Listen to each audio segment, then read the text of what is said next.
ഈ കാര്യം അവതരിപ്പിച്ചു. അങ്ങനെ അവതരിപ്പിച്ച ഘട്ടത്തിൽ നിങ്ങൾ അൻവറിൻ്റെ പേര് പറഞ്ഞിട്ടേ ഇല്ല. ഒരു തടയണ, വാട്ടർ തീം പാർക്ക്, ഇങ്ങനെയൊക്കെയാണ് പറയുന്നത്.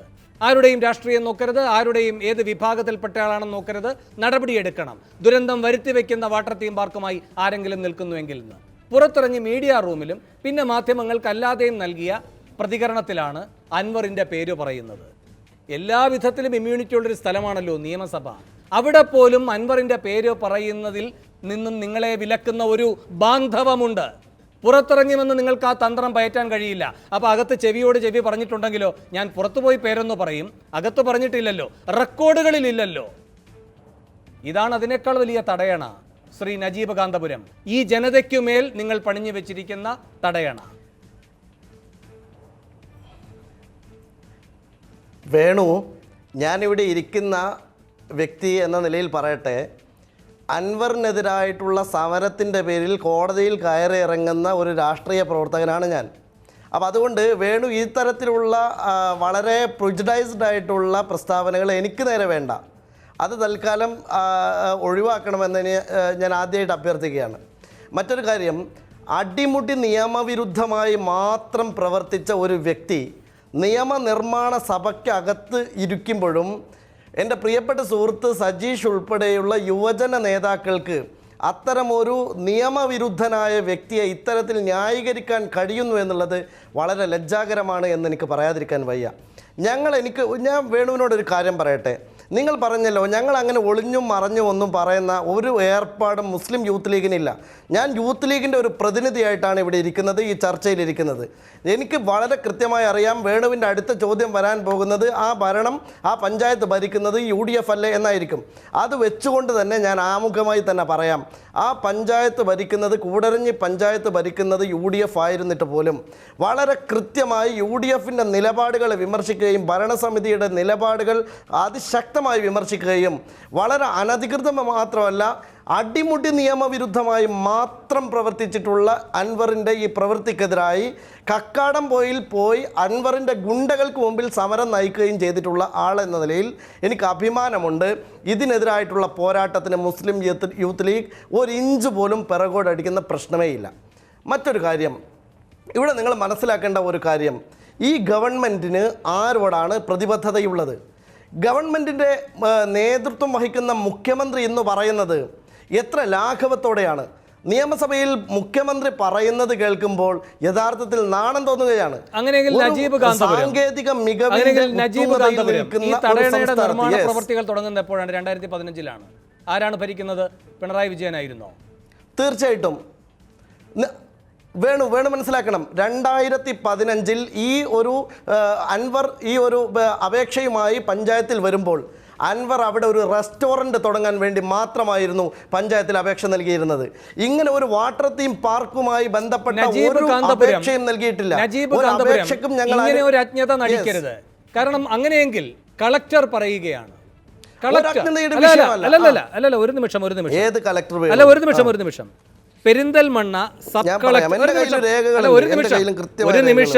ഒരു നിമിഷം ഈ ദുരന്ത നിവാരണ അതോറിറ്റി, ഞാൻ നേരത്തെ സൂചിപ്പിച്ചല്ലോ ഈ തടയണയുമായി ബന്ധപ്പെട്ട നടപടികളിലേക്ക് പോയി എന്ന്.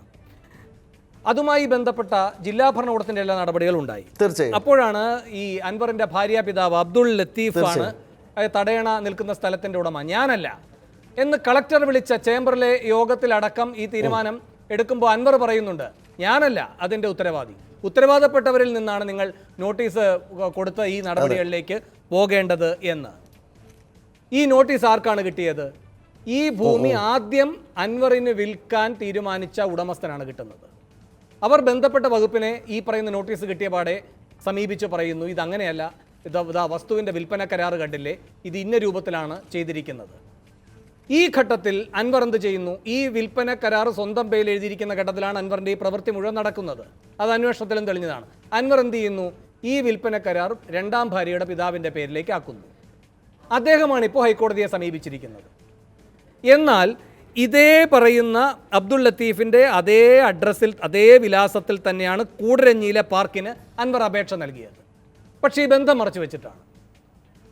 ഈ പറയുന്ന സബ് കളക്ടർക്ക് ഈ ബന്ധം അറിയാതെ പോയതുകൊണ്ട് ഇതുമായി ബന്ധപ്പെട്ട വെരിഫിക്കേഷൻ നടന്നില്ല. ഇങ്ങനെ കരുതാം. അങ്ങനെയെങ്കിൽ സബ് കളക്ടർക്ക് ബന്ധം അറിയില്ലായിരുന്നു. കാരണം ഇദ്ദേഹം ഈ രേഖകളെല്ലാം കൃത്രിമമായി ചമച്ച് പരസ്പരം ബന്ധപ്പെടുത്താതെയാണ് ഇതെല്ലാം കൊടുത്തിരിക്കുന്നത്. അപ്പോൾ സബ് കളക്ടറെയും നമ്മൾ ന്യായീകരിക്കേണ്ടി വരും. കാരണം നിങ്ങൾ റെസ്റ്റോറൻറ്റ് തുടങ്ങുമെന്ന് കരുതി വാട്ടർ തീം പാർക്കിൽ എത്തിയപ്പോഴാണ് നിങ്ങളിതെല്ലാം അറിഞ്ഞത്. അങ്ങനെയെങ്കിൽ ഈ പറയുന്ന സബ് കളക്ടർക്ക് ഈ രേഖകൾ മാത്രം നോക്കിയാണല്ലോ ഈ കാര്യത്തിലൊരു തീരുമാനത്തിലെത്തേണ്ടത്. അദ്ദേഹത്തിനും തെറ്റിദ്ധാരണയുണ്ടായി. അങ്ങനെ തെറ്റിദ്ധാരണകളുടെ ഒരു പരമ്പരയാണ് ഉദ്യോഗസ്ഥർക്കും വിശദീകരിക്കാനുള്ളത്. നജീബ് കാന്തപുരം ഒരിക്കലുമല്ല വേണു പറയുന്ന പോലെ ഒരിക്കലുമല്ല. ഇത് 2012 തുടങ്ങിയ ഈ ഭൂമി ഇടപാടുമായി ബന്ധപ്പെട്ടിട്ടുള്ള പ്രവർത്തനങ്ങൾ മുതൽ ഇതിൻ്റെ കൃത്യമായ കാര്യങ്ങൾ പഠിച്ച് തന്നെയാണ് ഈ ചർച്ചയ്ക്ക് വേണ്ടി വന്നിട്ടുള്ളത്. വളരെ കൃത്യമായി പറയാം, ഇതിനു വേണ്ടി ആദ്യത്തെ അപേക്ഷ സമർപ്പിക്കുന്നത് മുതൽ 2015 ഇതിൻ്റെ ആദ്യത്തെ അപേക്ഷ സമർപ്പിക്കുന്നത് മുതൽ ഗവൺമെൻറ്റിനെ വളരെ കൃത്യമായി, ഗവൺമെൻറ്റിനെ മാത്രമല്ല എല്ലാ സംവിധാനങ്ങളെയും അടിമുടി തെറ്റിദ്ധരിപ്പിച്ചുകൊണ്ടാണ്. നിങ്ങൾ മാതൃഭൂമി തന്നെ 2017 മുതൽ തുടങ്ങിയിട്ടുള്ള വാർത്തകളുടെ വിശദമായിട്ടുള്ള പരിശോധന നടത്തിയാൽ വേണുവിന് കൃത്യമായി മനസ്സിലാവുമല്ലോ ഇതെന്താണ് സംഭവിച്ചത്. 2015 മുതൽ ആരംഭിച്ചിട്ടുള്ള കൃത്യമായിട്ടുള്ള വാട്ടർ തീം പാർക്ക് എന്ന പൂർണ്ണമായ അവതാര ലക്ഷ്യവും അത് നിവർത്തിച്ചു. നമ്മുടെ മുന്നിൽ വാട്ടർ തീം പാർക്ക് നിൽക്കുന്നു. ഒരു നിമിഷം, നജീബ് അടക്കം പോയി ഇടികൊണ്ടു എന്ന് പറയുന്നു. ഈ ഇടികൊണ്ടതിന്റെ ഭാഗമായി ഈ പറയുന്ന കൂടരഞ്ഞി പറയുന്ന പഞ്ചായത്ത് ഇതുമായി ബന്ധപ്പെട്ടൊരു നോട്ടീസ് ആദ്യം നൽകുന്നു അൻവറിന്. അതിനുശേഷം ഇപ്പോൾ ആ കൂടരഞ്ഞി പഞ്ചായത്തിന്റെ നിലപാടെന്താണ് ഈ വിഷയത്തിൽ? എല്ലാ കാര്യങ്ങളും കൃത്യമായി അൻവർ പാലിച്ചിരിക്കുന്നു എന്നാണ്. ഇതിൽ അനധികൃത നിർമ്മാണമുണ്ടായി പഞ്ചായത്തിന് അനുമതി കിട്ടാതെ. കെട്ടിട നമ്പർ ആരാണ് ഇട്ടുകൊടുത്തത്? പഞ്ചായത്താണ്. അപ്പോൾ എല്ലാ നിയമലംഘനങ്ങൾക്കും വഴിവെച്ചു കൊടുത്തു. എല്ലാ നിയമലംഘനങ്ങളും കണ്ടിലും നടിച്ചു. നിയമലംഘനം പൂർത്തീകരിക്കപ്പെട്ടപ്പോൾ അതിന് സാധുതയും നൽകി കൊടുത്തു. അത് കഴിഞ്ഞതിന് ശേഷം നിങ്ങളടക്കം ഇടികൊണ്ടപ്പോൾ ഇതിൽ അന്വേഷണം എന്ന നിലയിൽ ഒരു സമിതിയെ വെച്ചു. ആ സമിതിയുടെ റിപ്പോർട്ടും അൻവറിന് അനുകൂലം. ഇനി ഈ ബഹളമെല്ലാം ഉയർന്നപ്പോൾ താമരശ്ശേരി താലൂക്ക് വികസന സമിതി യോഗം ചേർന്നു. അവിടെ ഈ പഞ്ചായത്തിനോട് ഇതിൻ്റെ വിശദീകരണം ചോദിച്ചു. പഞ്ചായത്ത് വിശദീകരണം നൽകാമെന്ന് പറഞ്ഞു. നേരത്തെ ഏതോ ഒരു തീയതിയിൽ ഒപ്പിട്ട തരത്തിലുള്ള വിവരങ്ങളാണ് പിന്നീട് കൈമാറിയത്. 1 ഇഞ്ച് പോലും അൻവറിനെതിരെ ഒരാളും നീക്കം നടത്തിയിട്ടില്ല. നജീബ്, ഇടികൊണ്ട പാട് തടവിയിരിക്കാനേ താങ്കൾക്ക് അങ്ങനെയെങ്കിൽ അർഹതയുള്ളൂ ഈ വിഷയത്തിൽ. ഒരിക്കലുമില്ല. അങ്ങനെ ഞങ്ങൾ ഒരിക്കലും കരുതുന്നില്ല. ഞങ്ങൾ ഈ ഒരു നിയമ പോരാട്ടത്തിലും വളരെ കൃത്യമായ രാഷ്ട്രീയ പോരാട്ടത്തിലുമാണ് ഈ വിഷയത്തിലുള്ളത്. ആ വിഷയത്തിൽ നിന്ന് ഒട്ടും പിറകോട്ട് ഞങ്ങൾക്ക് പോവേണ്ടി വന്നിട്ടില്ല. കാരണം ഈ കാര്യത്തിൽ അൻവർ ചെയ്തിട്ടുള്ള നിയമവിരുദ്ധമായ നടപടികൾ ഓരോന്നായി പൊളിഞ്ഞുകൊണ്ടിരിക്കുകയാണ്. വളരെ കൃത്യമായി ഞങ്ങൾ അന്ന് പറഞ്ഞു. നിങ്ങൾ മനസ്സിലാക്കണം, വളരെ EFL മേഖലയാണ്, അതുപോലെ പരിസ്ഥിതി ലോല പ്രദേശമാണ് ഈ കക്കാടംപൊയിലെന്ന് ഞങ്ങൾ അന്ന് പറഞ്ഞപ്പോൾ അന്ന് ഗവൺമെൻറ്റിന് വേണ്ടി അന്നത്തെ ഡെപ്യൂട്ടി കളക്ടർ തയ്യാറാക്കിയ രേഖയിൽ വളരെ കൃത്യമായി പറഞ്ഞിരിക്കുന്ന കാര്യം ഇങ്ങനെ യാതൊരു പ്രശ്നവുമില്ല, ഒരാശങ്കക്കും വകയില്ല, അവിടെ ഉരുൾപൊട്ടാനുള്ള സാധ്യതയില്ല. പക്ഷേ രസകരമായ കാര്യം, എല്ലാവരെയും പണം കൊടുത്ത് വാങ്ങാൻ അൻവറിന് കഴിയും, പക്ഷേ പ്രകൃതിയെ പണം കൊടുത്ത് വാങ്ങാൻ അൻവറിന് കഴിയില്ല എന്നാണ് അദ്ദേഹത്തിൻ്റെ ഈ ഒരു വെള്ളം ശേഖരിച്ച് വെച്ചിരിക്കുന്നതിൻ്റെ നേരെ താഴെ തന്നെ ഉരുൾപൊട്ടിക്കൊണ്ട് പ്രകൃതി തെളിയിച്ചിരിക്കുന്നത്. ഞാനൊരു കാര്യം പറയാം ഈ കാര്യത്തിൽ യൂത്ത് ലീഗിൻ്റെ ഒരു ഉത്തരവാദിത്തപ്പെട്ട പ്രവർത്തകൻ എന്ന നിലയിൽ എനിക്ക് അഭിമാനത്തോടെ പറയാം, ഞങ്ങൾ ഇതിൽ 1% പോലും വെള്ളം ചേർക്കുന്നില്ല. ഈ പോരാട്ടത്തിൽ നിന്ന് ഒരു അണുമണി തൂക്കം പോലും പിറകോട്ടില്ല. ഈ വിഷയത്തിൽ മാത്രമല്ല, ഇനി മുസ്ലിം ലീഗുകാർ കോറി നടത്തിയാലും അത് പരിസ്ഥിതി ദുർബല പ്രദേശത്താണെങ്കിൽ അതിന് മുമ്പിൽ പോരാട്ടത്തിന് യൂത്ത് ലീഗ് ഉണ്ടാകും. നമുക്ക് ആദർശം പറഞ്ഞ് മുന്നോട്ട് പോയിട്ട് കാര്യമില്ല. നജീബ് ചെയ്യേണ്ടത് ഒരു ഒരു നിമിഷം ആ കൂടരഞ്ഞി പഞ്ചായത്തിന്റെ തീരുമാനം ഒന്ന് മാറ്റിക്കാൻ നോക്ക്. അതെന്തുകൊണ്ട് കഴിയുന്നില്ല? നിങ്ങൾ ഭരിക്കുന്ന ഒരു പഞ്ചായത്തിൻ്റെ തീരുമാനം നിങ്ങൾക്ക് എടുക്കാൻ കഴിയാതിരിക്കുകയും ആ പഞ്ചായത്ത് എടുക്കുന്ന തീരുമാനങ്ങളെല്ലാം ഏകകണ്ഠമാവുകയും ചെയ്യുമ്പോൾ താങ്കളുടെ ഈ പറയുന്ന ഏകാംഗ വിശുദ്ധി അതിൻ്റെ ഉള്ള സാധുത എന്താണ്? തീർച്ചയായിട്ടും ഞാൻ പറയാം എങ്ങനെയാണെന്ന് ഞാൻ പറയാം. ഒരു ഗവൺമെൻറ്റും ഒരു സംവിധാനവും മുഴുവനും അൻവറിന് വേണ്ടി പ്രവർത്തിച്ചു കൊണ്ടിരിക്കുകയാണ്. ഇപ്പോൾ അൻവറിൻ്റെ ഈ ഒരു വാട്ടർ തീം പാർക്കിനെ സംരക്ഷിക്കുന്നതിന് വേണ്ടി ഒരു സർക്കാരിൻ്റെ സകല മിഷനറികളും ഒന്നിച്ചു പ്രവർത്തിക്കുകയാണ്. ഡെപ്യൂട്ടി കളക്ടർ അതിനു വേണ്ടി പ്രവർത്തിക്കുന്നു. പഞ്ചായത്തിന്റെ തീരുമാനം മാറ്റിക്കാനുള്ള ശക്തി ഉണ്ടാകണം. പഞ്ചായത്തിന്റെ കാര്യം ഞാൻ താങ്കളേക്ക് തിരികെ അത് തീർച്ചയായിട്ടും അത് മാത്രമല്ല പ്രധാനം.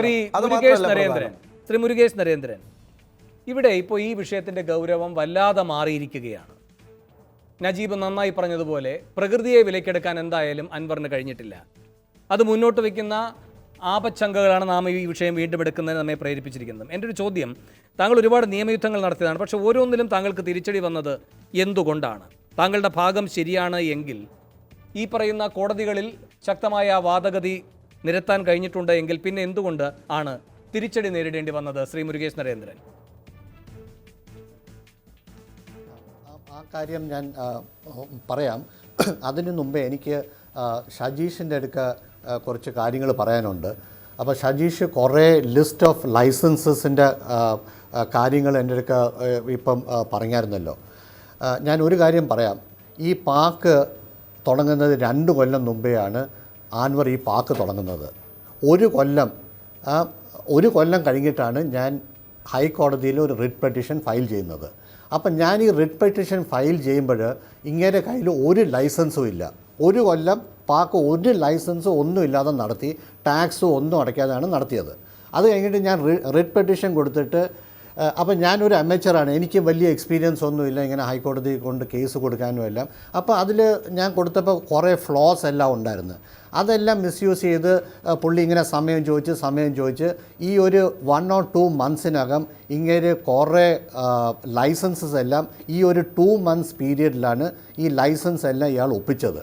അതുമെല്ലാം ഒരു ബാക്ക് ഡോറിൽ കൂടെ ഇയാൾ ഗുണ്ടായുസവും കാണിച്ചിട്ടും പൈസയും കൊടുത്തിട്ടാണ് ഓരോ ഡിപ്പാർട്ട്മെൻറ്റ്സിൽ നിന്ന് ഈ ലൈസൻസ് വാങ്ങിക്കുന്നത്. അവിടെ ഞാനങ്ങ് സ്റ്റക്കായിപ്പോയി. എന്നുവെച്ചാൽ അത് പിന്നെ കോടതിയിൽ പോകുമ്പോൾ കോടതിയിൽ ഇങ്ങനെ സമയം വായിക്കുന്നത് ഇങ്ങനെ നീട്ടി പോകും. അപ്പോഴാണ് ഈ ഈ ഹസാർഡസ് സോൺ എനിക്ക് ഒരു ഇൻഫർമേഷൻ കിട്ടിയത്. ഞാൻ ഉടനെ തന്നെ കളക്ടറിൻ്റെ അടുക്ക ഒരു RTI ചോദിച്ച് ഈ പാർക്ക് നിൽക്കുന്ന സ്ഥലം ഡിസാസ്റ്റർ മാനേജ്മെൻറ്റ് സോണിലാണെന്ന് ചോദിച്ചപ്പോൾ എനിക്കൊരു റിപ്ലൈ വന്ന്. റിപ്ലൈയിൽ പറഞ്ഞത് ഈ പാർക്ക് നിൽക്കുന്ന ഒരു ഡിസാസ്റ്റർ, വളരെ ഹൈലി ഡിസാസ്റ്റർ ഡേഞ്ചറസ് ലൊക്കേഷനാണെന്ന് പറഞ്ഞ് കളക്ടർ എനിക്ക് റിപ്ലൈ തന്നു. അപ്പോൾ അത് ഞാൻ വളരെ ഹാപ്പി ആയിരുന്നു. എന്ന് വെച്ചാൽ ഇത് വെച്ചിട്ട് ഞാൻ കോടതിയിൽ പോവുകയാണെങ്കിൽ ഉടനെ തന്നെ ഈ പാർക്ക് പൂട്ടാമെന്നുള്ളൊരു ഇതിലായിരുന്നു. അപ്പോൾ ഇതെല്ലാം ഈ പേപ്പേഴ്സും എല്ലാം റിപ്പയർ ചെയ്ത് പിന്നെ ഈ ഹൈക്കോടതിയിൽ പോയപ്പോൾ ഞാൻ കൊടുത്ത ഇതിനെല്ലാം ഒരുപാട് ഫ്ലോസ് ഉണ്ടായിരുന്നു. എനിക്ക് ശരിക്ക് ഈ പ്രൊസീജിയർ ഒന്നും അറിയത്തില്ലായിരുന്നു. അപ്പോൾ ഈ പേപ്പറെല്ലാം ഞാൻ ഇത് സെറ്റ് ചെയ്ത് പോയപ്പോഴത്തേക്കും ഒരു 3 മാസം കഴിഞ്ഞപ്പോഴത്തേക്ക് ഈ സെയിം കളക്ടർ ഇത് ഡിസാസ്റ്റർ സോൺ അല്ല, ഇത് സേഫ് സോൺ ആണെന്ന് പറഞ്ഞിട്ട് ഈ ഒരു 2 ഓഫീസേഴ്സ്, അത് ഈ ഡിസാസ്റ്റർ മാനേജ്മെൻറ്റ് ഡെപ്യൂട്ടി കളക്ടർ എന്നിട്ട് ഒരു ഡിസ്ട്രിക്ട് ജിയോളജിസ്റ്റ്, ഇവർ 2 പേരും റിപ്പോർട്ട് കൊടുത്ത് കളക്ടർ പാർക്കിൽ പോയി വിസിറ്റ് ചെയ്ത് ഒരു ക്ലീൻ ചിട്ട് കൊടുത്ത് പാർക്കിന്. അപ്പം ഞാൻ അങ്ങ് സ്റ്റക്കായി. അപ്പം ഞാൻ പിന്നെ അതുപോലെ ഒരുപാട് ജിയോളജി സർവേ ഓഫ് ഇന്ത്യ അതെല്ലാം ഞാൻ പേപ്പേഴ്സ് വാങ്ങിച്ച് മാപ്പെല്ലാം വാങ്ങിച്ചിട്ട് ഞാൻ കൺവിൻസ്ഡാണ് ഇത് എല്ലാ പേപ്പേഴ്സും എൻ്റെ ഇരിക്കുകയാണ്. ഞാൻ കൺവിൻസ്ഡാണ് ഇത് ഈ ഡിസാസ്റ്റർ സോണിൽ തന്നെയാണ് ഇത്. പക്ഷേ ഇത് കോർട്ടിൽ പോകുമ്പോൾ ഒരുപാട് പ്രൊസീജിയേഴ്സാണ്. പിന്നെ ഇങ്ങനെ ഇൻഫ്ലുവൻസും ഗുണ്ടാസും അതും പൈസ എല്ലാം വെച്ചിട്ട് ഓഫീസേഴ്സിനെ ഒരുവിധപ്പെട്ട എല്ലാവരെയും പുള്ളിയുടെ പോക്കറ്റിലാക്കി. ഇപ്പോൾ സംഭവിച്ചത് ഇത് ദയവായിട്ടാണ് ഒരു വാർണിംഗ് കൊടുത്തിരിക്കുന്നത്. ഈ പാർക്കിൻ്റെ അടുത്ത് കുറച്ച് ഡാമേജ് എല്ലാം ഉണ്ട് പാർക്കിൽ. ദയവായിട്ട് ഈ ഒരു ഉരുൾപൊട്ടൽ ഈ പാർക്കിൻ്റെ അവിടെ വന്ന് ഇനിയെങ്കിലും ഈ പാർക്ക് ഇപ്പം ഒരു സ്റ്റോപ്പ് മെമ്മോ കൊടുത്തിട്ട് ഒരു കാര്യമില്ല. എന്ന് വെച്ചാൽ 3 മാസത്തിനകം ഇങ്ങനെ ഈ പാർക്ക് പിന്നെയും തുടങ്ങും. എന്ന് വെച്ചാൽ ഇപ്പം കളക്ടർ 2 പേരെയാണ് ഡെപ്യൂട്ടി ചെയ്തിരിക്കുന്നത്. ഈ ഡെപ്യൂട്ടി ചെയ്തിരിക്കുന്ന ആരാണ്? അവിടെ പോയി ഇൻസ്പെക്ട് ചെയ്ത് റിപ്പോർട്ട് കൊടുക്കാനാണ്. ഈ ക്ലീൻ ചിട്ട് കൊടുത്ത ഈ ഡിസാസ്റ്റർ മാനേജ്മെൻറ്റ് ഡെപ്യൂട്ടി കളക്ടറും പിന്നെ ഈ ഡിസ്ട്രിക്ട് ജിയോളജിസ്റ്റ് ഒരു മിസ്റ്റർ മോഹൻ. ഇപ്പോൾ ഇന്നലെ മെനിങ്ങാന്നുമെല്ലാം ഞാൻ TV കാണുകയാണ്. ഈ മോഹൻ എന്ന് പറയുന്ന ഒരുപാട് വിജിലൻസ് കേസുണ്ട്. ഈ ക്വാറി സംബന്ധിച്ച് ഒരുപാട് പ്രശ്നങ്ങളും ഒരു വളരെ ഒരു എനിക്ക് തോന്നുന്നില്ല ഒരു നല്ല ഇത്. ഞാൻ TV കണ്ടിട്ട് ഞാൻ പറയുകയാണ്, പല ചാനലിലെല്ലാം നോക്കിയിട്ട്. അപ്പോൾ ഈ 2 ഓഫീസേഴ്സാണ് ഇപ്പോൾ റിപ്പോർട്ട് കൊടുക്കാൻ പോകുന്നത്. റിപ്പോർട്ട് എന്താണ്? പിന്നെയും ക്ലീൻ ചിട്ട് കൊടുക്കാൻ പോവുകയാണ്. അപ്പോൾ എന്തായാലും ഇതിപ്പോൾ ഇങ്ങനത്തെ സിറ്റുവേഷനാണ്. പിന്നെ ഞാൻ സുജീഷിൻ്റെ അടുക്ക ഒരു കാര്യം കൂടെ ഒന്ന് ചോദിക്കണം. സുജീഷ് ഇപ്പം വളരെ ആൻവറിന് വേണ്ടി വളരെ ഇതായിട്ട് അങ്ങേർക്ക് ലൈസൻസ് ഉണ്ട്. ഇത് സുജീഷ് ഇപ്പം ഈ നിങ്ങൾക്ക് ഇമ്പോർട്ടൻ്റ് എന്താണ്? ആൻവറിൻ്റെ ബിസിനസ് ഇൻട്രസ്റ്റ് ആണ്, അത് ഈ ജീവനാണ്, പല ആൾക്കാരുടെ ജീവനാണ്, ഈ എൻവയോൺമെൻറ്റൽ സേഫ്റ്റിയാണ്, എന്താണ് നിങ്ങൾക്ക് മോർ ഇമ്പോർട്ടൻറ്റ്? അതൊന്ന് നിങ്ങൾ ക്ലിയർ ആക്കണം. ശരി, ഞാൻ ഇടവേളയ്ക്ക് പോകണം. ഇടവേളയ്ക്ക് ശേഷം സജീഷിൻ്റെ അടക്കമുള്ള പ്രതികരണങ്ങളിലേക്ക് വരാം.